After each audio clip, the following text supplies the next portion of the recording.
Let's talk about Robinhood, stock symbol HOOD. This stock has been getting absolutely hammered of late. It's down 19.8% and 47%. It's down from its all-time highs. So absolutely getting railroaded of late. But what I want to do in this video is dissect the chart. I want to be able to identify the key levels using technical analysis of where buyers may start to step in and buy shares of this stock, again, to try to bounce this particular equity. Now, I actually like Robinhood a lot. This is a position that I have in my long-term investments. It's down to about 25% of its original size. I've taken profits along the way. It's done really good. I think my buy-in price is around $9. And I added during 2022 and 2023. It was one of the speculative plays in my portfolio. And it's turned out to be a pretty good one. Now, what I'll end up doing with that 25%, I'm going to hold it for a long time. But what I would like for it to see it come down maybe even further and be able to add more shares to my long-term holdings. That may not happen, but that's what I'm looking for. So let's go ahead and get into the charts here. Long-term picture. We had this huge breakout that took place. This was a major resistance level that went all the way from 2022 all the way until it broke out here in early 2024. So you had this nice basing pattern, this gray line. It's not the best color that I chose, but it broke out of this level, and then it goes from about 14 all the way up to $66, $67 a share. Now, anytime you get charts that have these huge pullbacks, you got to take profits along the way because you just don't know how long it can sustain that for. It could go much higher than you expect it to go, but by taking profits along the way, you're at least capturing some of that profits and reducing the risk as it continues to climb in value.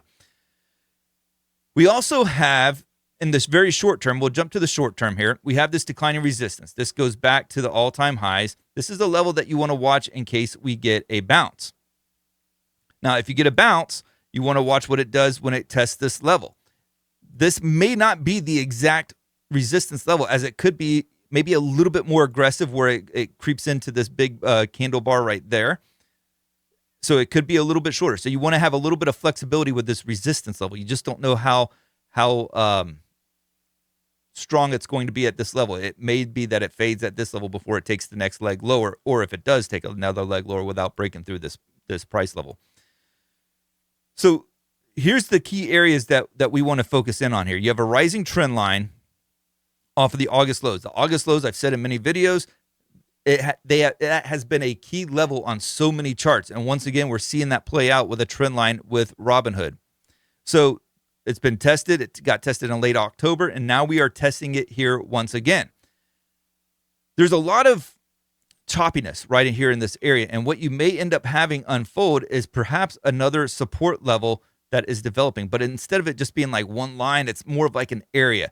It's testing the lower end of that range, which is in conjunction with this rising trend line. So this rising trend line, and then you have this choppy area right here from November and December and some of January that perhaps the bottom end of that range or area could offer up an opportunity for it to bounce. So if it does bounce at this level, and that's a big if, we did have a ton of volume. That's some of the strongest volume levels that we've seen. Geez, you have to go back a long ways.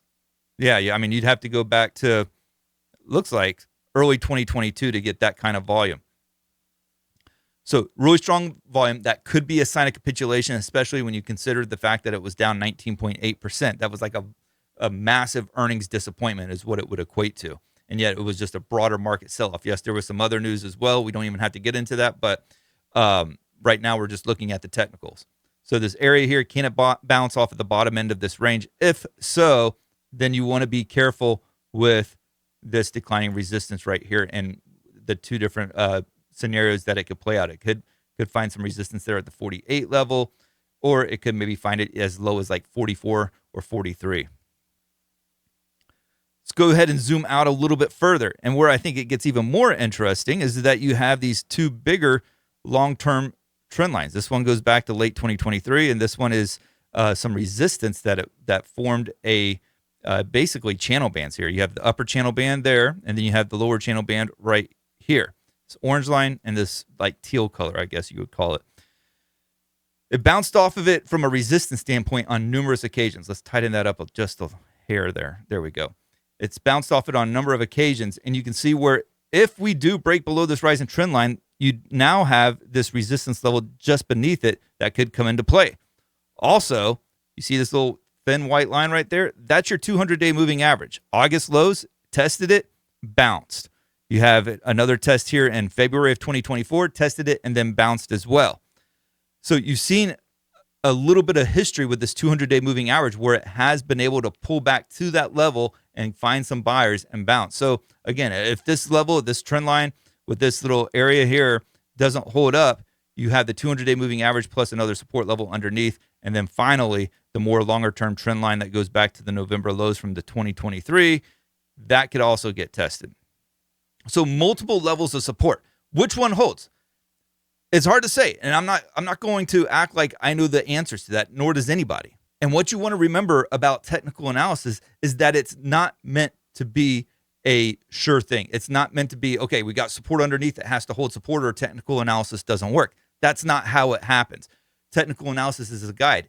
Okay, what is it telling us based off of how it reacted to that support level? Did that support level hold? Okay, it shows that the buyers are stepping in. If the support level doesn't hold, then it's showing you that it's not as strong as originally believed and that there's no buyers there to hold it up and that it's probably looking for another support level down below to find.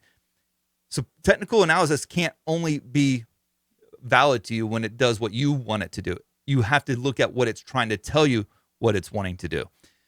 And remember, in this market right now, a lot of people are experiencing this volatility for the first time. They've never experienced anything like this. Some of them have never experienced the sell-off that took place in 2022 or the one that happened in 2020 or even further back to 2008. This is a lot of learning. This is the moments in the stock market that will weed a lot of people out of it. They will say to themselves, nope, stocks aren't for me. I'm getting out of it. That's why I preach so much that risk management is so key.